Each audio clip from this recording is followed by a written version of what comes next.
America was built on dreams, but some of those dreams were left behind in cities that now feel forgotten.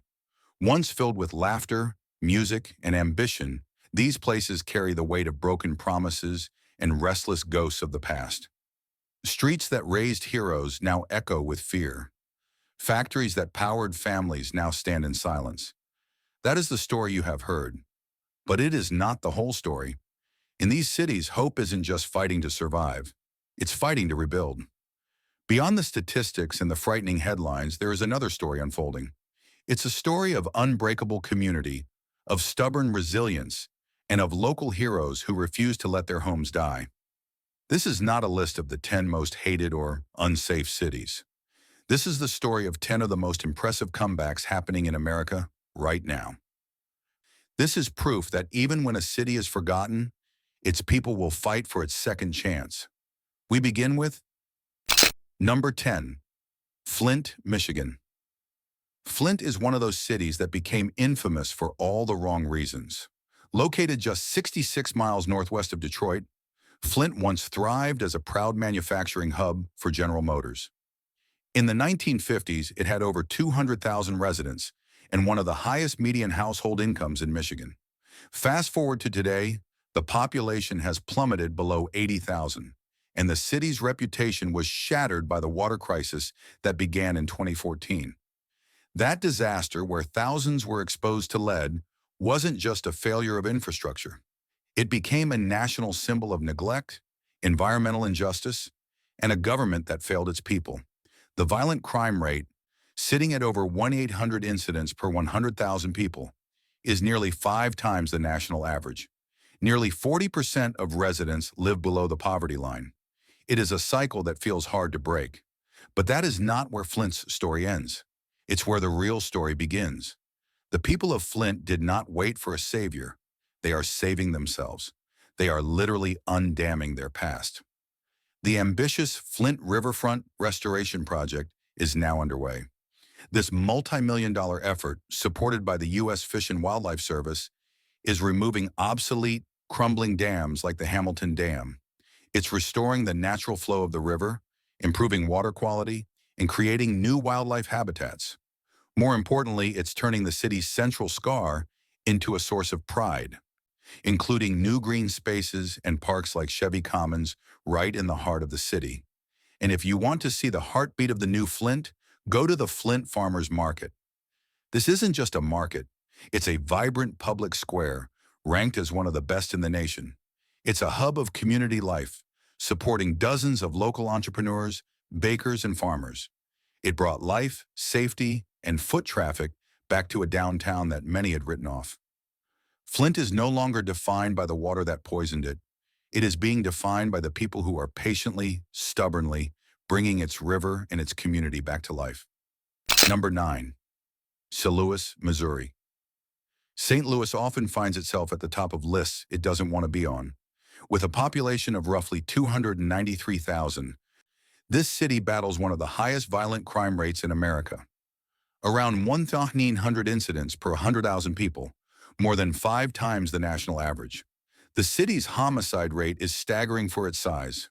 Once a proud industrial hub on the Mississippi, home to the 1904 World's Fair, today it's known for abandoned homes and struggling neighborhoods. Over 20% of residents live below the poverty line. But if you only see the blight, you are missing the blueprint. St. Louis is waging a quiet, intelligent war against urban decay, fighting it with bricks and with brains. The first battle is for its people. The city's continuum of care is a powerful network of nonprofits like the St. Patrick's Center in DePaul, USA. They aren't just offering temporary shelters. They are implementing a permanent supportive housing strategy. This is a proven model that gets people off the streets and into stable homes first, then wraps them with support services. It's a strategy built on dignity, and it's stabilizing lives, one person at a time. The second battle is for its future. That battle is being won at the Cortex Innovation Community. This is a massive 200-acre biotech and technology hub built from the ground up. It has already generated thousands of high-paying jobs, attracting major companies like Microsoft and the second headquarters of Block. It's a world-class center for science and technology, proving that innovation can thrive right alongside history. The story of St. Louis's comeback isn't just about saving old bricks. It's about building a future-proof economy and a compassionate support system right next to them. Number 8. Birmingham, Alabama. Birmingham was once called the Magic City, a name born from its explosive industrial growth in the early 1900s. But that magic dimmed. Today, Birmingham ranks as one of the most dangerous mid-sized cities, with a violent crime rate around 1,700 per 100,000 residents. Murders and assaults dominate headlines far more than the steel production the city was known for. The problem lies in deep-rooted economic inequality. The median household income is low, and nearly 30% of residents live in poverty. But the Magic City is finding a new kind of magic. It's shifting from iron and steel to code and capital. The heart of this transformation is the Innovation Depot. This isn't some new glass high-rise. It's a 140,000 square foot former Sears department store, reborn as one of the largest and most successful tech incubators in the entire Southeast. It is home to over 100 startups. It provides programs like the 5-week Voltage Accelerator, which helps founders turn an idea into a fundable company. And it gets results. Shipped, the popular grocery delivery service, was born right here at the Innovation Depot. In 2017, it was acquired by Target for $550 million, proving that billion-dollar ideas can come from Birmingham. Companies like eMeals and new startups are now attracting a new generation of tech talent to the city. Birmingham is powerfully demonstrating that the old furnaces of industry can be relit to forge the engines of a new technology economy. Number 7. Cleveland, Ohio. Cleveland's story is one of high hopes, hard times, and harsh realities. Once a manufacturing powerhouse, home to nearly 1 million residents in the 1950s, the city has since shrunk to just 360,000 people. The loss of factories led to decades of decline. The city's violent crime rate is roughly 1,600 per 100,000 residents. The poverty rate hovers around 30%. For decades, the city's image was haunted by the 1978 river fire on the Cuyahoga. It earned the painful nickname, the mistake on the lake. But for those who stayed, Cleveland was never a mistake. It was home. And today, Cleveland is getting the last laugh. The city has turned its mistake into its greatest asset. That once polluted Cuyahoga River is now a vibrant recreation corridor. And the city is investing heavily in its cultural crown jewels. The Cleveland Museum of Natural History just completed a massive $150 million transformation, opening its new campus in late 2024. Historic buildings, once left to rot, are being reborn. The 1920s-era Fidelity Mortgage Building, a beautiful but empty historic landmark, is reopening in 2025 as the Fidelity Hotel, a 97-room boutique hotel. This project doesn't just save a building, it brings 24/7 life and safety back to the downtown streets. In the suburbs, the Van Aken district has transformed a tired strip mall into a booming, walkable hub with hot new restaurants like Kiln, proving that renewal is happening citywide. Cleveland has learned to turn its scars into strengths. It has turned the mistake on the lake into the comeback on the lake. Number 6. Memphis, Tennessee. Memphis, the birthplace of blues, soul, and rock and roll. It's a city of rhythm, resilience, and profound heartbreak. Behind the sound of Beale Street lies a safety crisis that has made national headlines. In 2024, Memphis recorded an astonishing 2,300 violent crimes per 100,000 residents, nearly 7 times the national average. Its homicide rate is higher than Chicago's or Detroit's. Poverty runs deep here, with 27% of residents living below the line, and public trust in law enforcement remains fragile, especially after the 2023 tragedy involving Ty Nichols. It is a city of contradictions: gospel churches beside gunfire, art murals beside boarded-up windows. So how does a city with so much pain begin to heal? By investing in its soul. The greatest symbol of this is the new Tom Lee Park. This was not just a park upgrade. It was a $61 million reimagining of the city's front porch on the Mississippi River. It has transformed a flat, often muddy floodplain into a stunning world-class public space. With architectural pavilions, a 20,000 square foot canopy for events, and peaceful riverfront paths, it has given the river back to the people of Memphis. At the neighborhood level, the Community Redevelopment Agency, or CRA, is focusing on areas like Binghamton and Uptown. They are using city funds to provide grants for home repairs and small business development. They are fighting urban decay from the ground up. Memphis is fighting for its future, not by silencing its blues, but by giving its people beautiful, safe public spaces to gather and heal. Number 5. Baltimore, Maryland. Baltimore, nicknamed Charm City, has one of the richest histories on the East Coast, yet it's often overshadowed by chaos. The city's violent crime rate is around 1,900 per 100,000, and its homicide rate has remained stubbornly high for years. The root causes are deep: decades of redlining, underfunded schools, and thousands of abandoned, boarded-up row houses. Tourists love the Inner Harbor, but just miles away, the disconnect is jarring. For years, those empty row houses were the symbol of Baltimore's decay. Today, they are the key to its rebirth.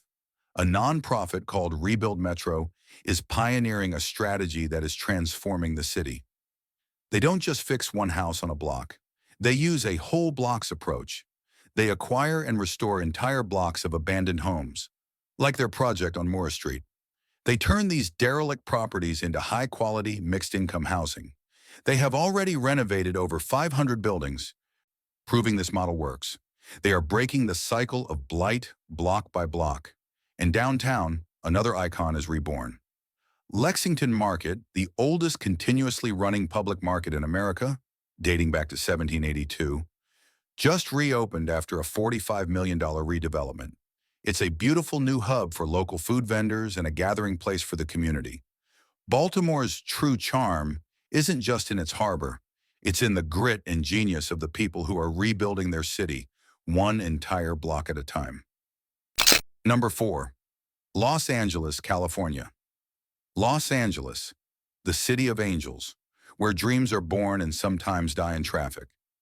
It's America's glittering paradox, home to Hollywood stars, but also to one of the nation's worst homelessness crises. With nearly 4 million residents, the city faces staggering crime numbers. But the most visible crisis is the 45,000 plus people experiencing homelessness. Tents line sidewalks just blocks from luxury penthouses. The hatred for LA often comes from this frustration: the sky-high cost of living, the traffic, and the feeling of a city that sells the American dream, yet reminds you how few can afford it. But in the shadow of this crisis, a different kind of building is bringing hope. In the heart of Skid Row, historic buildings are being saved to restore dignity.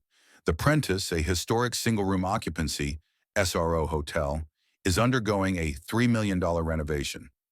This isn't about luxury. It's about providing clean, safe, and functional bathrooms and kitchens for residents who are rebuilding their lives. It's an investment in human dignity. Nearby, a massive project called 4th and Central is proposed. This 10-building complex plans to add 1,389 apartments. Crucially, it includes 249 units designated as affordable housing for low-income residents. It aims to create a true mixed-income neighborhood, integrating homes with offices and retail, not isolating people. The Hollywood dream may be an illusion, but the fight for housing and dignity in Los Angeles is real, and it is finally making progress. Number 3. New Orleans, Louisiana. New Orleans is one of America's most soulful cities, a place where jazz flows through the streets and every corner feels alive. Yet behind that charm lies a dangerous reality. As of 2024, the violent crime rate was nearly 1,600 per 100,000 residents. The homicide rate has hit levels 12 times the national average. The city bears the long-term scars of Hurricane Katrina, compounded by inequality and decaying infrastructure. But New Orleans knows more about destruction than most, and it knows more about rebirth than any. This time, the city is rebuilding with a plan. The New Orleans Redevelopment Authority, or NORA, has just enacted its first 5-year strategic plan since Katrina. The 2024-2028 plan is a detailed blueprint built on 3 pillars: build homes, enhance corridors, and strengthen neighborhoods. It's a realistic, long-term strategy for recovery, and the state is backing it up with the Resilient Community Infrastructure Program. This isn't just about patching up what broke, it's about rebuilding smarter. It focuses on green infrastructure, better water management, and climate adaptation to reduce the risk from future storms. New Orleans refuses to lose its identity. It is proving that true resilience isn't just dancing in the face of tragedy. It's the hard, unglamorous work of planning and rebuilding stronger than before. Number 2. Trenton, New Jersey. Just an hour from both Philadelphia and New York, Trenton should be thriving. It's the state capital of New Jersey, rich in revolutionary history. Instead, it's become one of the most economically depressed cities in the Northeast. Its violent crime rate hovers around 1,700 per 100,000 residents. Its factories shut down decades ago, and nearly 30% of residents live in poverty. The irony is staggering. It's the capital of one of the wealthiest states in America. For years, Trenton has been a symbol of political failure and urban decay, a place people drive around, not through. But that is finally changing. In 2024, Trenton won a massive $15.6 million Federal Choice Neighborhoods grant. This isn't just a small patch, it's a strategic surgical investment. The grant targets the North Ward's Battle Monument area and the public housing at Mayor Donnelly homes. The plan is to demolish and completely rebuild, breaking up concentrated poverty. The goal is to create a new, vibrant, mixed-income, mixed-use community where people have access to quality housing and services. For decades, Trenton was the city that prosperity forgot. Now with this $15.6 million infusion of hope, it has a genuine chance to become a national model for urban renewal. Number 1. Gary, Indiana. If there's one city that embodies the term forgotten America, it's Gary, Indiana. Once a booming steel town of over 180,000 people, Gary was built by U.S. Steel and thrived on blue-collar dreams. Today, fewer than 65,000 people remain. Nearly 35% live below the poverty line. Its violent crime rate exceeds 1 to 1,900 per 100,000 residents. This is a city of empty factories and crumbling schools. Nearly 1 in 3 properties is abandoned. Some blocks look like ghost towns. Gary's name became a national shorthand for industrial decline, a modern American tragedy. It's the cautionary tale of what happens when prosperity vanishes. But that is not the end of the story. Gary may be the place where the old industrial dream died, but it may also be where a new, smarter dream begins. The city of Gary has partnered with the University of Notre Dame's School of Architecture. Together, they have created a detailed vision and action plan released in 2024. The plan is realistic. It doesn't try to rebuild the giant steel mills. Instead, it focuses on the city's good bones. It lays out a strategy for infill housing, historic preservation of its beautiful old buildings, and reconnecting its divided neighborhoods. And you can see that spirit in action. Projects like Art House, a social kitchen, have transformed an abandoned building into a vibrant community hub for art, culture, and culinary skills. Gary's comeback isn't about returning to the past. It's about building a future that is smaller, smarter, and more sustainable. Gary may be a cautionary tale, but it is also becoming a blueprint for resilience. From Flint to Gary, we've seen the statistics, but today we saw the people behind them. The headlines tell a story of crime and decay. But the real story of America is one of tireless community rebuilding and relentless urban renewal. These cities are the proof. They are the proof that even when a community is forgotten by the nation, its people will fight for its second chance. The fight for these cities is far from over. In our next video, we're going to spotlight 5 more surprising city comebacks in America. Places you may have written off, but which are now staging the most impressive recoveries in the nation. Subscribe so you don't miss those stories of hope. We want to hear from you. Which of these community rebirth stories impressed you the most? And what local heroes or projects are fighting for your community? Share their story in the comments below.